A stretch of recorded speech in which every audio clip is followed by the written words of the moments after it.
Assalamualaikum warahmatullahi wabarakatuh. Selamat sore pemirsa Bipos Online. Kembali lagi bersama saya Dodi, jurnalis Banjarmasin Pos di program Tribun Series Suara Rakyat.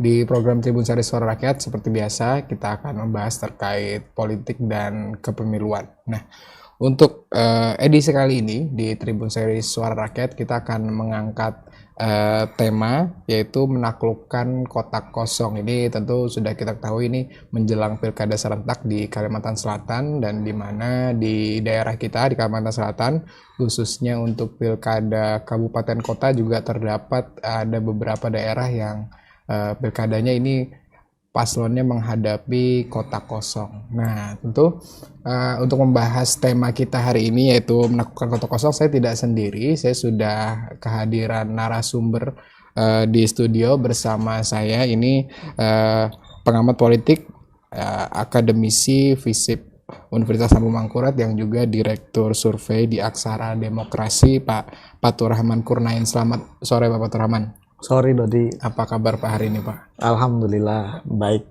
cerah. Alhamdulillah.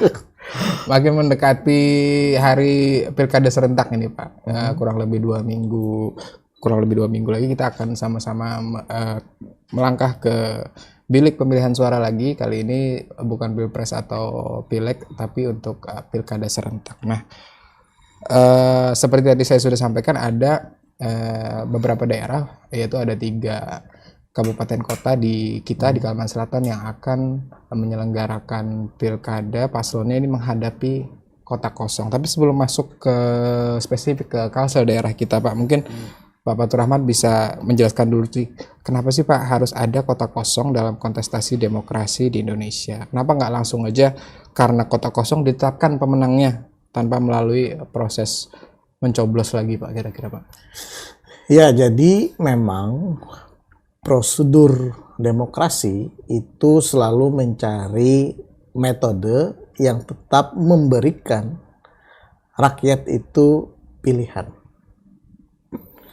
Jadi meskipun kotak kosong akhirnya hadir sebagai representasi dari hanya ada pasangan calon tunggal, tetapi sistem pemilu kita tetap memberikan pilihan, yakni diberikan pilihan rakyat untuk memilih kotak kosong sebagai cara untuk memveto, istilahnya itu kan membatalkan atau mengalahkan pasangan calon tunggal yang mungkin mereka tidak sukai atau tidak setujui misalnya.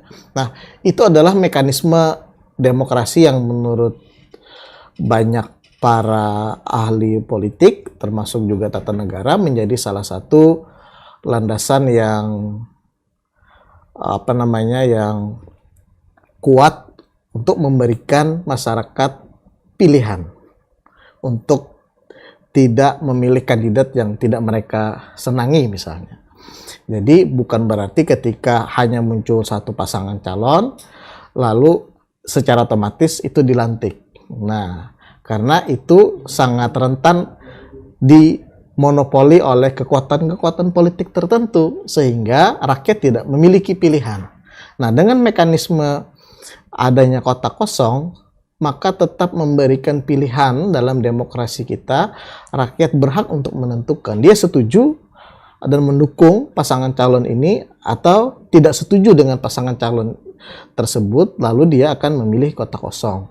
Gitu. Artinya secara garis besarnya ini pemilihan melawan kotak kosong ini mempertahankan fungsi demokrasinya itu sendiri Pak. Betul, artinya selalu ada pilihan dalam demokrasi. Karena kalau hanya monopoli dan langsung mendapatkan legitimasi secara politik hukum, maka demokrasi menurut saya tidak berjalan. Nah, oleh karena itu diberikan pilihan untuk memilih kotak kosong. Jadi logikanya seperti itu. Jadi bukan berarti ketika hanya ada satu pasang calon maka demokrasi tidak berjalan. Jadi justru ketika hadir satu pasang calon maka demokrasi harus tetap berjalan, tapi dengan memberikan pilihan alternatif yaitu kotak kosong. Baik. Nah, adanya kota kosong, fenomena kota kosong ini kan bukan cuma baru muncul di pilkada serentak kali ini Pak ya. Sebelumnya juga sudah pernah muncul adanya kota kosong. Tapi kalau kita perhatikan Pak Faturrahman, kota kosong ini biasanya atau pernah muncul sebelumnya juga di pilkada-pilkada Pak. Tidak pernah yang kayak kita misalnya pilpres satu paslon melawan kota kosong. Kenapa biasanya cenderung di pilkada yang bisa muncul kota kosong ini Pak?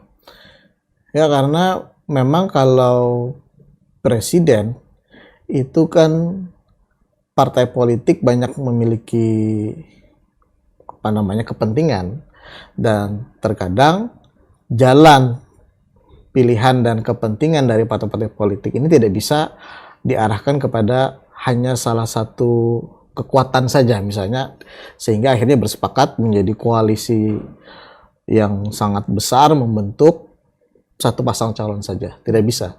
Nah, kalau berbeda dengan di daerah-daerah, karena politik di daerah ini kan politik lokal, itu lebih dinamis, dan juga partai politik memiliki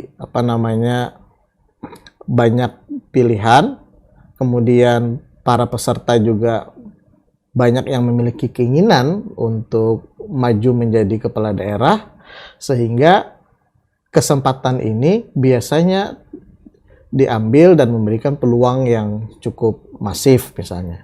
Nah, itu yang saya tangkap terkait dengan kenapa di pilkada sangat mungkin misalnya terjadi kota kosong, sementara di pilpres level nasional belum pernah kita temukan dalam perjalanan demokrasi kita di era reformasi. Baik, nah selanjutnya Pak, apakah kira-kira munculnya kota kosong di pilkada itu jadi bagian strategi politik sendiri guna memenangi kontestasi, atau memang murni karena kondisi dan dinamika politik di masing-masing daerah sih Pak? Ya, saya pikir itu dua-duanya benar ya. Artinya kita tidak bisa mengeneralisir satu sudut pandang untuk melihat sejauh mana praktik politik kosong yang terjadi dalam pilkada-pilkada di Indonesia.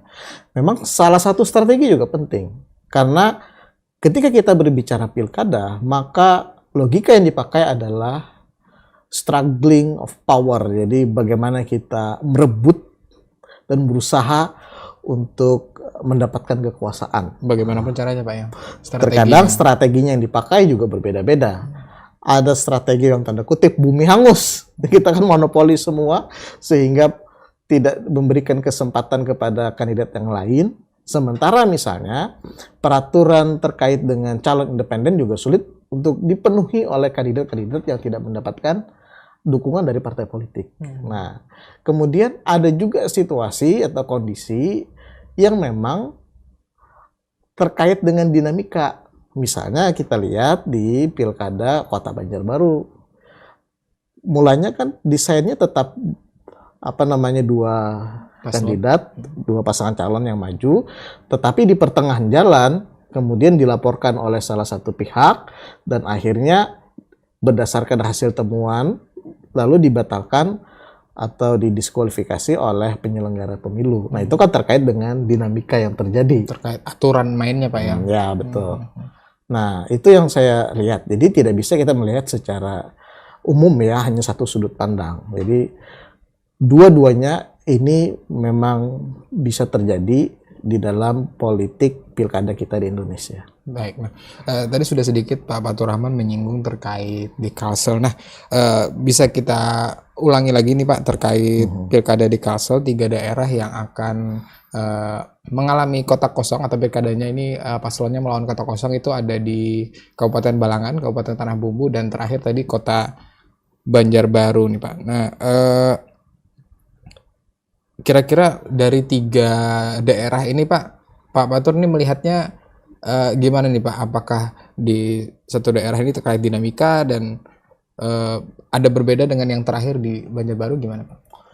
Iya, memang kita melihat ya untuk di Banjarbaru terkait dengan yang terjadi kota kosong akhirnya kan dinamika ketika didiskualifikasi di pertengahan jalan. Berbeda misalnya di Kabupaten Tanah Bumbu dan di Kabupaten Balangan yang memang sudah sejak awal tidak ada kandidat yang ingin menjadi penantang dari pasangan calon yang sudah siap untuk maju. Termasuk juga dukungan-dukungan partai politik pun juga terpusat kepada salah satu pasangan saja, sehingga memang otomatis tidak memunculkan kandidat alternatif. Sementara juga terkait dengan aturan untuk independen kan juga saya pikir tidak mudah untuk dipenuhi. Meskipun misalnya ada orang-orang atau politisi yang ingin maju lewat jalur independen, tapi kan itu tidak mudah dengan berbagai macam persyaratan yang harus mereka penuhi.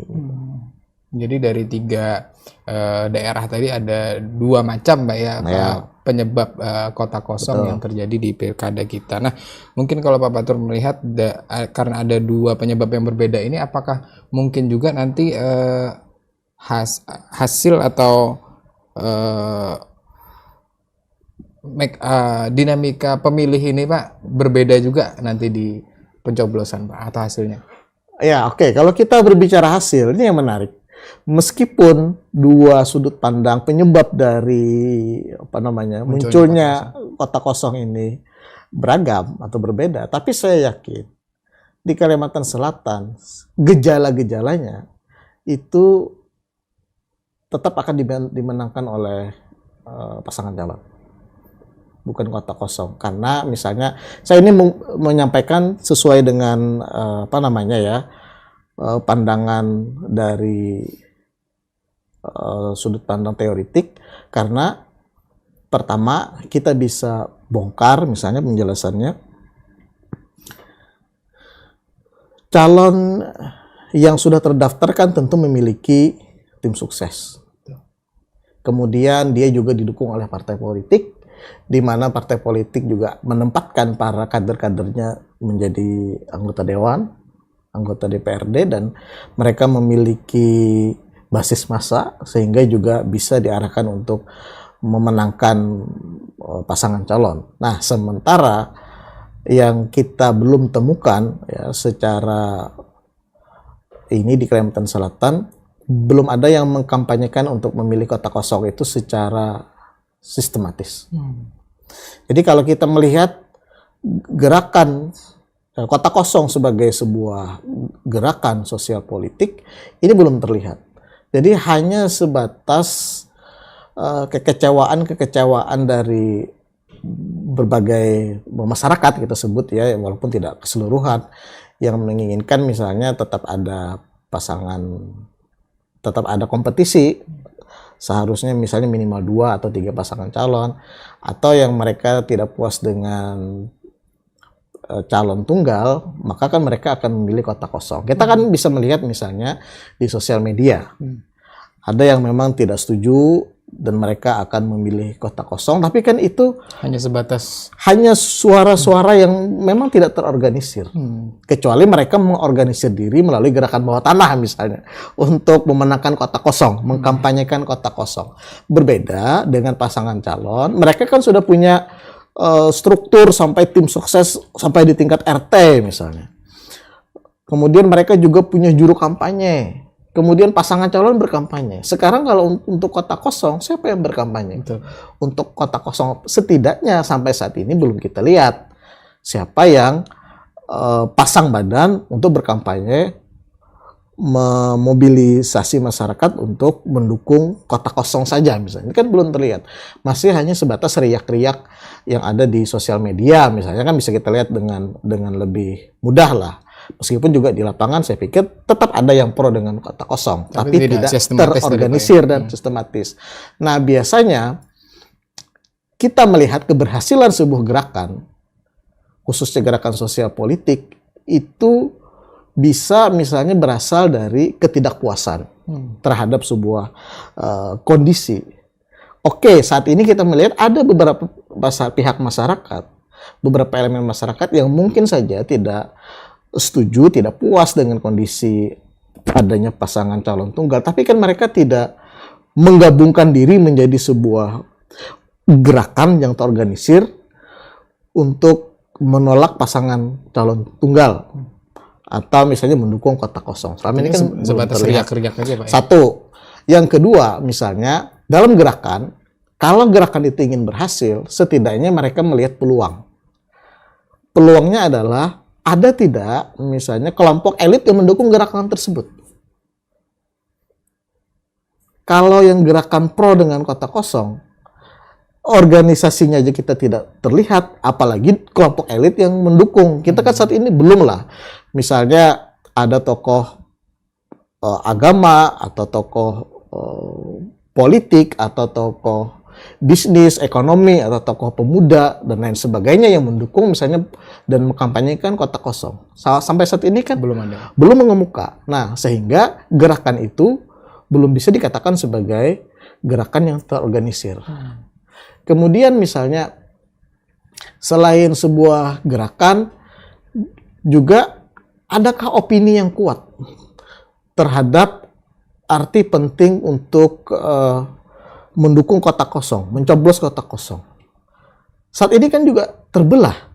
Ada yang mengatakan misalnya yang pro tetap ada pasangan calon, lebih baik memilih kota kosong, lebih baik memilih paslon tunggal meskipun menghadapi kota kosong daripada memilih otak kosong misalnya. Kan kita lihatlah di sosial media komentar-komentar dari netizen itu kan bermacam-macam. Lebih baik misalnya yang ada orangnya dipilih, jelas dia menawarkan program misalnya, dia jelas menjanjikan sesuatu, ketika nanti terpilih bisa ditagih daripada kota kosong. Betul. Yang tidak ada menawarkan program apapun. Itu yang orang berorientasi dengan program misalnya.